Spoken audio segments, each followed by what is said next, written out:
Pessoal, antes de começar a assistir o vídeo, por favor não deixem de dar um like, pois isso ajudará muito no crescimento do canal. E se por acaso gostarem do conteúdo, não deixem de se inscrever e ativar o sininho para não perder os próximos vídeos. Dado o recado, vamos para o relato.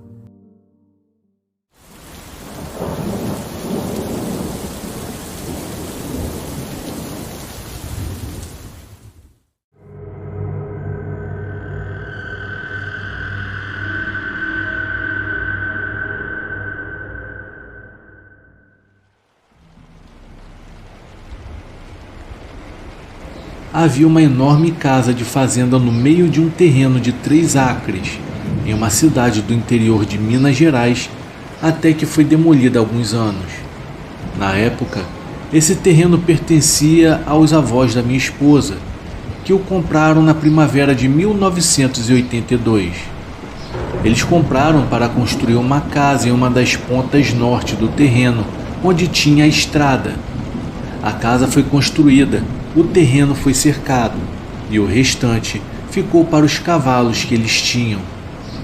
Depois de considerarem a ideia de reformar a velha casa de mais de 60 anos e transformá-la em uma casa de hóspedes, eles simplesmente decidiram usá-la como depósito no verão de 1997.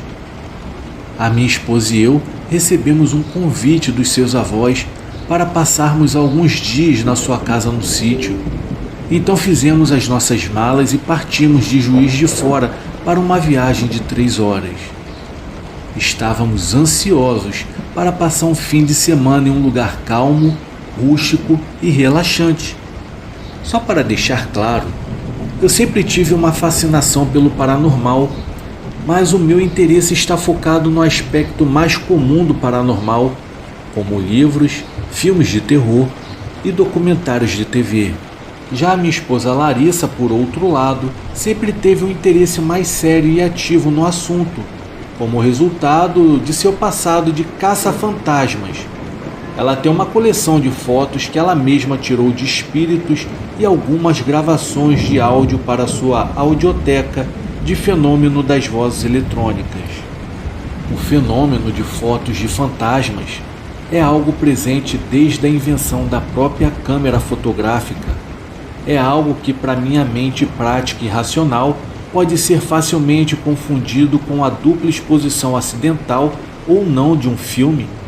Pode ser também reflexo da luz ou pingos de água nas lentes da câmera, entre outras coincidências.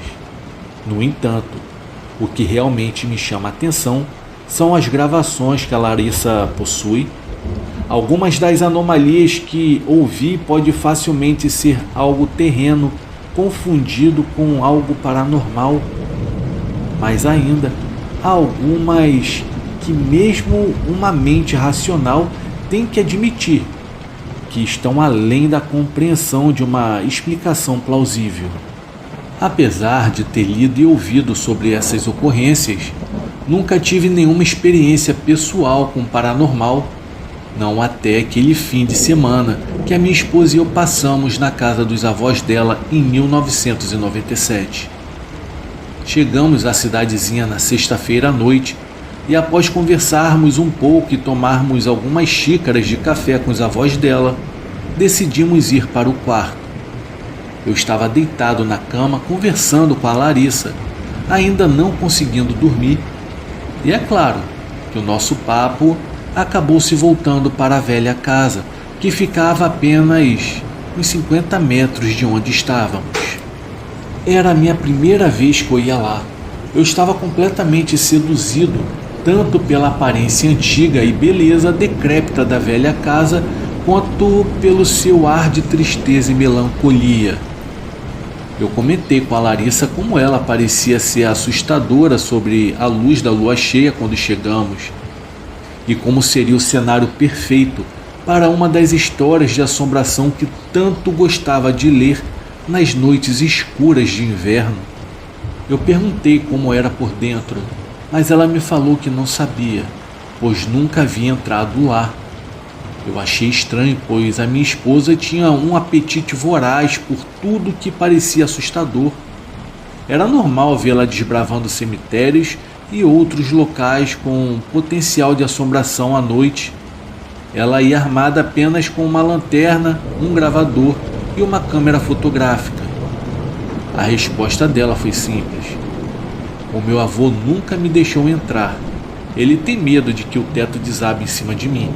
Com isso, a minha curiosidade foi saciada. Mas no café da manhã, na manhã seguinte, a pequena sementinha de curiosidade que eu tinha plantado na cabeça da Larissa estava agora viva e crescida, com vontade de ser saciada. Ela comentou o assunto com o avô dela, mas ele respondeu simplesmente que era um lugar perigoso, com morcegos no sótão, e que não queria que ela xeretasse lá dentro. A última coisa que eu queria naquele pacífico fim de semana era uma esposa mal-humorada, ou pior ainda, machucada. O sol estava alto no céu e o calor era intenso, enquanto nos aproximávamos da porta velha da casa. Os avós dela estavam na cidade. Eu hesitei na soleira da porta, olhando por cima do ombro para garantir que não ouviríamos nenhum sermão no jantar por termos entrado naquela casa. Mas a Larissa entrou direto, sem se preocupar com nada. Eu a segui, tropeçando em uma sela de cavalo abandonada na frente da porta. Do lado de dentro da casa, na sala principal, estava cheia de velhas caixas de papelão e uma grande mesa com um monte de celas velhas em cima. À direita havia uma entrada que levava para uma sala menor, um quarto, suponho. A entrada para esse quarto estava bloqueada por mais caixas. Mais à frente, à esquerda, havia uma passagem ainda menor com um lance de escadas, presumivelmente indo para o sótão da casa. O interior estava bem iluminado por algumas janelas que, em algum momento do passado e por motivos desconhecidos para mim, foram pintadas, mas agora estavam quase todas descascadas. A primeira coisa que eu notei foi como os ocupantes anteriores haviam tampado os buracos nas paredes com o que parecia ser jornal velho. Ao olhar mais de perto, percebi que estava correto, e as datas nos jornais iam até 1930. Larissa, notando os pedaços de jornais velhos amassados nos buracos das paredes, estava tentando desamassar um grande pedaço que falava sobre a Revolução Paulista de 1932. Ela me chamou e nós ficamos maravilhados ao ver aquele pedaço de história. Eu estava sem palavras ao ver o uso de algo assim para tampar buracos. Foi quando ouvimos o barulho acima de nós. Lembrando agora como eu gostaria de estar com uma câmera de vídeo naquele momento, simplesmente para gravar minha reação, pois eu dei um pulo que parecia que o meu esqueleto iria sair de dentro de mim e abrir um buraco na porta, com o meu formato feito em desenho animado. Apesar de querer ficar calmo, os meus pés deram somente um passo para trás antes de voltarem a me obedecer e ficarem parados ali. Nós estávamos olhando para cima, agora para a madeira escurecida no teto, e eu comecei a murmurar: "Você ouviu isso?" Foi quando a Larissa me interrompeu, pedindo silêncio, com um aceno de mão. Um silêncio absoluto imperou naquele lugar por uns 30 segundos, até que eu falei de novo num sussurro: "Será que pode ser morcegos?" Pensei comigo mesmo: eles não andam. Imediatamente, nossas cabeças se viraram para a passagem à esquerda, a passagem que tinha a velha escada que levava para o sótão. Eu perguntei se ela achava que poderia ser um gato ou se poderiam ser os morcegos finalmente caindo de onde estavam dormindo devido à alta temperatura da casa. Mas o silêncio dela só serviu para me deixar ainda mais apreensivo. Foi quando veio a terceira batida, chegando a soltar poeira do teto, seguido de um barulho mais baixo que parecia ser algo sendo arrastado pelo chão do sótão. Isso foi a gota d'água para mim. Eu segurei firme o braço da Larissa, pois eu já sabia que só isso não iria adiantar. Ela sussurrou com os olhos ainda fixados nos 3 primeiros degraus da escada que subia até o sótão. Parece que tem alguém lá em cima. Eu não sei quantas outras pessoas, mas eu não acho que essa seja uma boa afirmação nessas circunstâncias.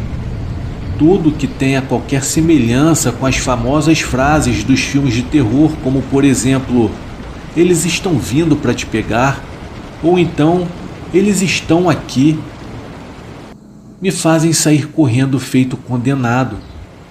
Mas eu acho que eu preferiria ter ouvido algo assim ao invés do que eu estava prestes a ouvir.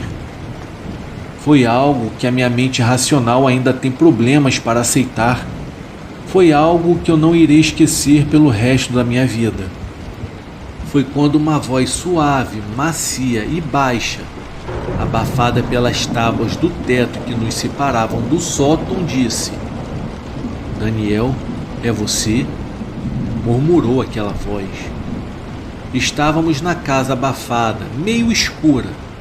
No próximo instante, estávamos sob a luz forte do sol, com a brisa em nossos rostos, correndo pela grama de volta para a outra casa. Foi rápido assim. O que quer que tenha sobrado de coragem em mim naquele momento havia decidido me abandonar depois de ter ouvido aquela voz. Larissa também tinha chegado ao seu limite de tolerância. Um fato importante é que o meu nome não é Daniel. O avô dela não se chama Daniel. E nenhum de nós conhece alguém chamado Daniel, mesmo sendo um nome bem comum. Uma coisa estranha é que você acha que depois que está fora de perigo, se é que estávamos em perigo, assim que a adrenalina baixa e a segurança do mundo real à nossa volta se abate sobre nós, a primeira coisa que você faria seria sentar em algum canto e falar sobre o que acabou de acontecer ou o que vai acontecer. Mas nós não falamos nada, nenhuma palavra sequer, como se nada tivesse acontecido o dia inteiro. Só de noite, na cama, sem poder dormir, é que falamos sobre o assunto de novo. Ela falou sobre o assunto como se estivesse caminhando em ovos, achando que eu falaria para ela esquecer e não falar mais sobre isso. Mas eu acho que depois de ter saído daquela situação, eu consegui lidar com ela com mais facilidade. Eu falei para a Larissa o que eu achei ter ouvido e depois arranjei um monte de explicações plausíveis para o que podia ter sido, indo desde as nossas obturações terem captado alguma estação de rádio próxima até uma antiga vitrola que poderia estar guardada e depois de 50 anos ter caído e ligado, tocando assim uma música que nós confundimos com uma voz fantasmagórica vinda do além.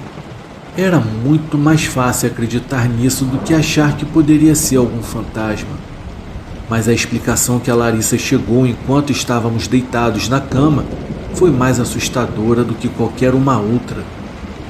Talvez tenha alguém morando lá e o meu avô não sabe.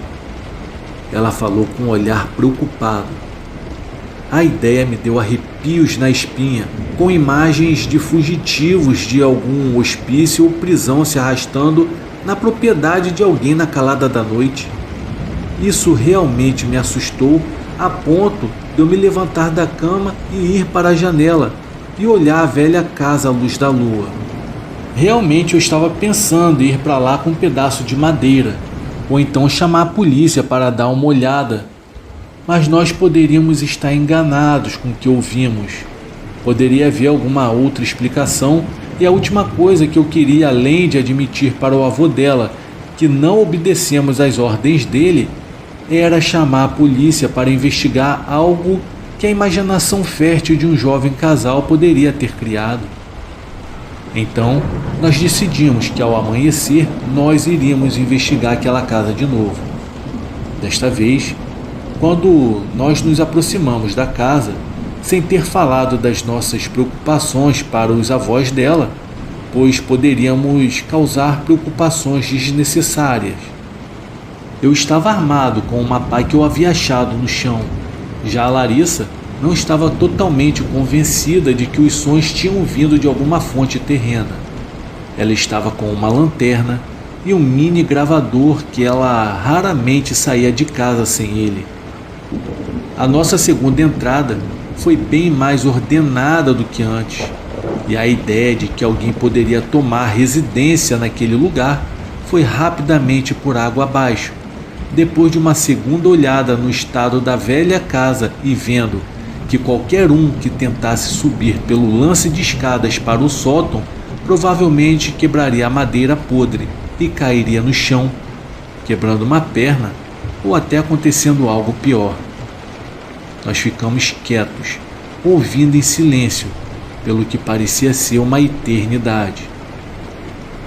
Depois de alguns minutos lá parados, não ouvimos nada, somente o estalo ocasional da antiga madeira se expandindo no sol. Nós decidimos que já tínhamos ido longe demais para simplesmente irmos embora sem dar uma boa olhada lá em cima. Então, começamos a pensar em um jeito de subir. Eu tinha visto um pedaço de madeira razoavelmente novo de quase 2 metros de comprimento, com uns 40 centímetros de largura e uns 10 centímetros de grossura. Ela estava jogada no quintal enquanto íamos para casa. Então eu tive a ideia de ir pegá-la e colocá-la deitada na escada para podermos usá-la como apoio. A primeira tentativa da Larissa subir fez com que a velha estrutura gemesse, o que me fez pedir para ela me deixar reforçar a rampa com alguns tijolos, que eu também tinha visto lá fora. Nós estávamos fazendo isso o mais silenciosamente possível, pois nós sabíamos que se fôssemos pegos pelos avós dela xeretando na casa como crianças, iríamos ganhar um baita de um sermão.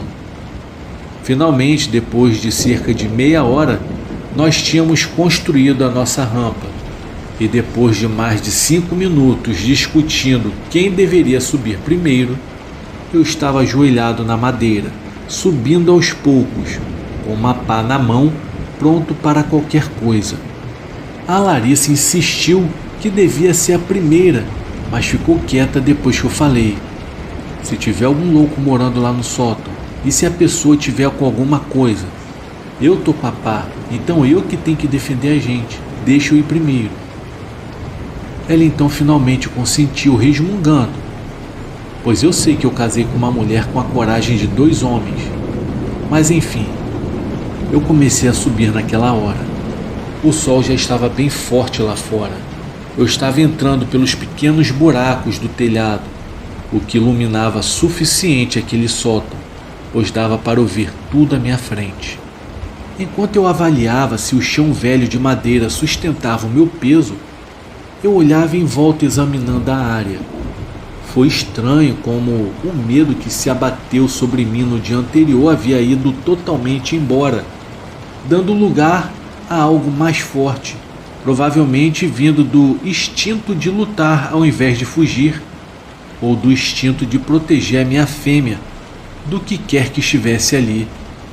Pensando agora naquilo, realmente não sei o que estava esperando para ver ali, mas o que quer que fosse de carne e osso ou outra coisa, não estava mais lá.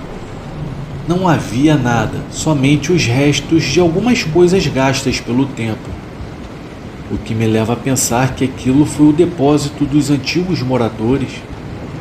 Havia uma cabeceira de cama, um colchão mofado encostado para uns engradados de madeira, vasos e uma cadeira de balanço caindo aos pedaços, largada no outro canto do sótão. Ela estava virada para a parede. Eu fiquei ali olhando para aquela cadeira, até que a voz da Larissa vindo por detrás de mim me acordou daquele transe. Ah, pode esquecer a sua teoria da vitrola. Eu me virei rapidamente. Enquanto eu analisava o ambiente, ela havia subido. Ela estava com a lanterna acesa, verificando cada centímetro do sótão. Diante de nós, não achamos nada. Ah, então você também tem que esquecer a teoria de algum estranho morando por aqui. Eu falei para ela, anotando a camada de poeira com quase 2 centímetros de altura que cobria toda a área visível. Pois se alguém tivesse morando naquele sótão, fazia muito tempo que já havia ido embora. Eu não sei quanto tempo ficamos lá parados, olhando em volta, mas foi o suficiente para me decidir que ali nunca mais teve nenhum fugitivo de nenhum lugar procurando abrigo ou nem mesmo morcegos.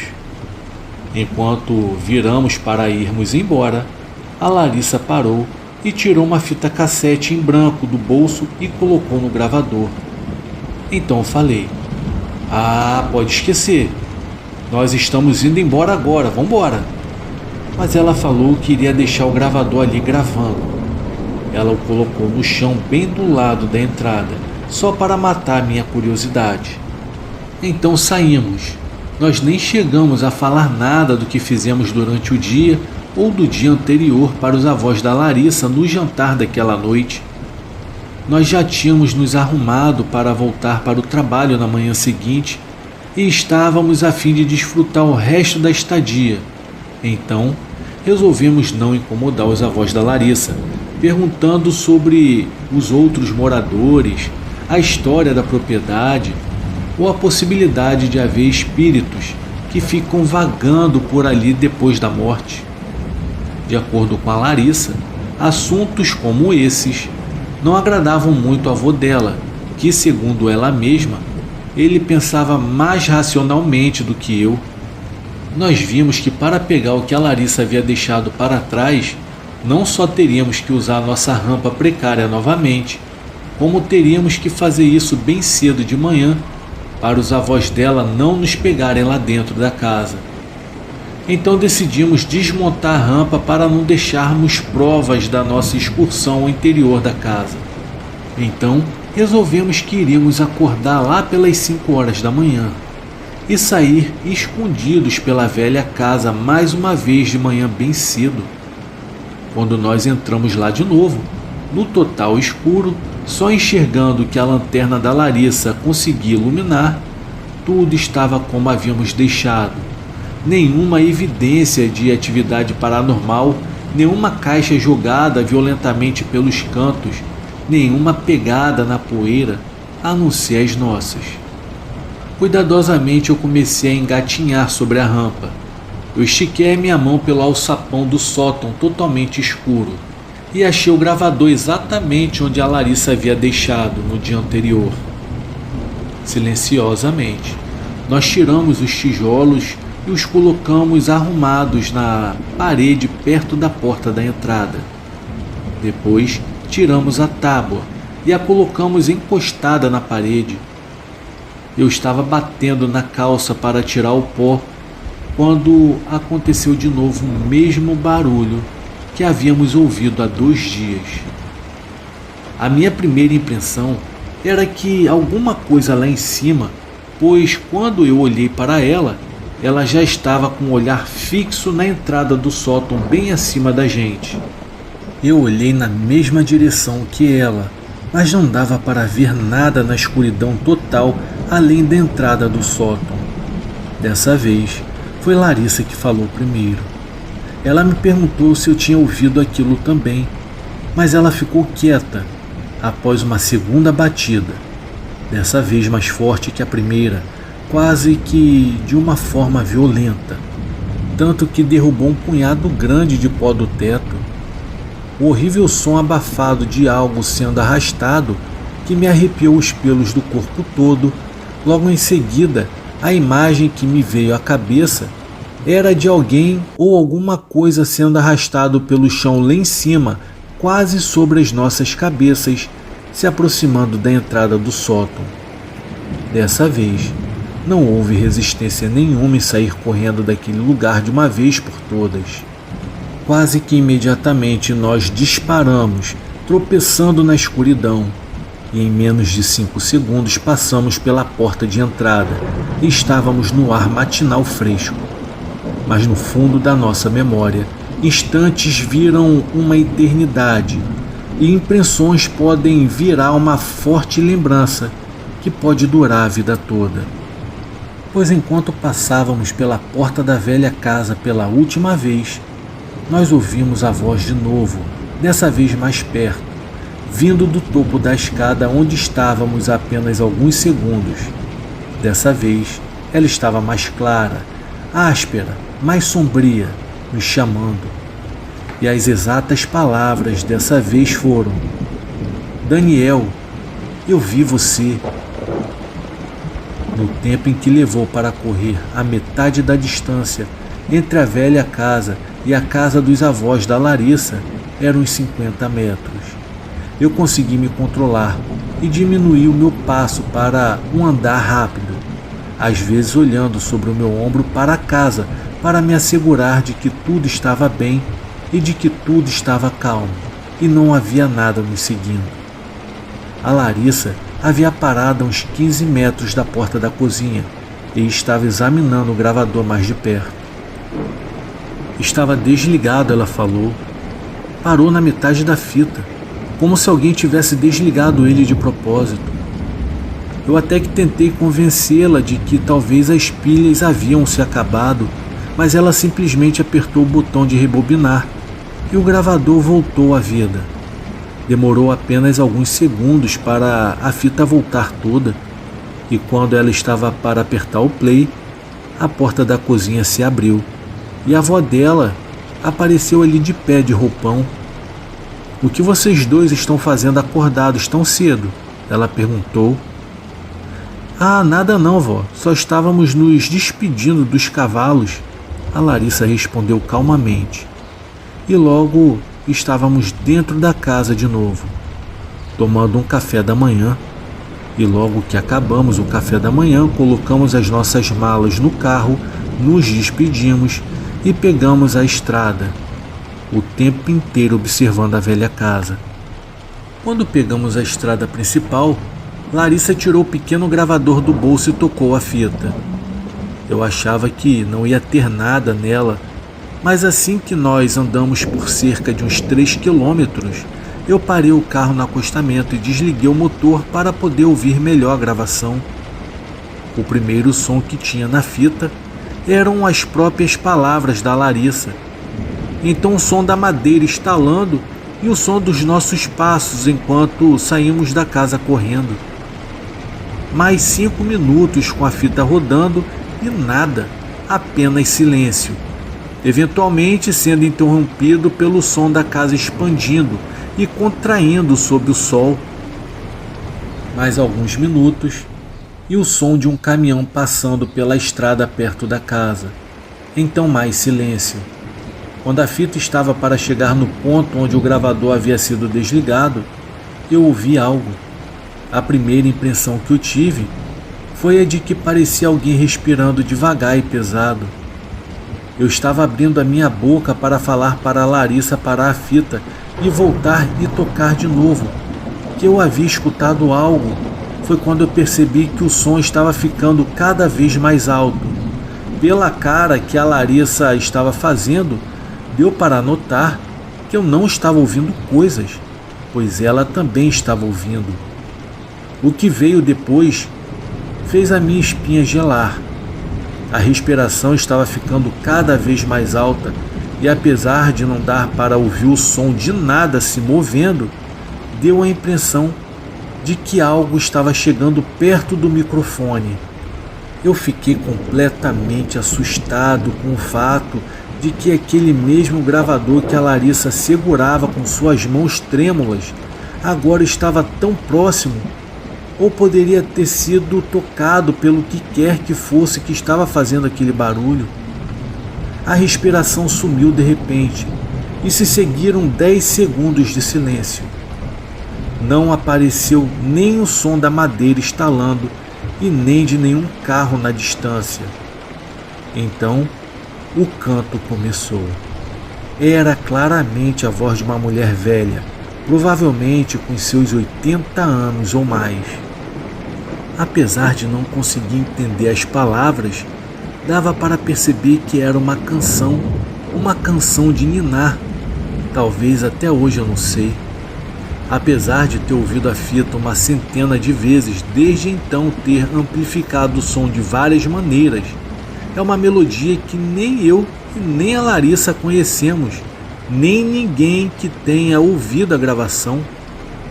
Mas por causa da sua natureza duvidosa, tornou-se um tópico interessante para uma conversa entre amigos que gostam do assunto. Mas não é aquela respiração horrível ou a canção que aos poucos ia aumentando, sendo entoadas por vozes misteriosas que até hoje, anos depois da experiência, me assombram no escuro quando estou na cama prestes a dormir.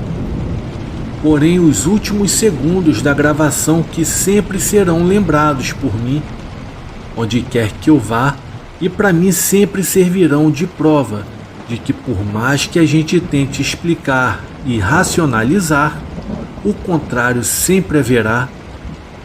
Coisas nessa vida que estão além da fronteira da explicação racional, pois nos últimos segundos a voz que estava cantando parou de repente, como se tivesse se tocado de algo, e foi substituída por uma gargalhada seca e distorcida. Foi uma coisa insana, enquanto um dedo invisível raspava pelo microfone e alcançava o botão, apertando o stop.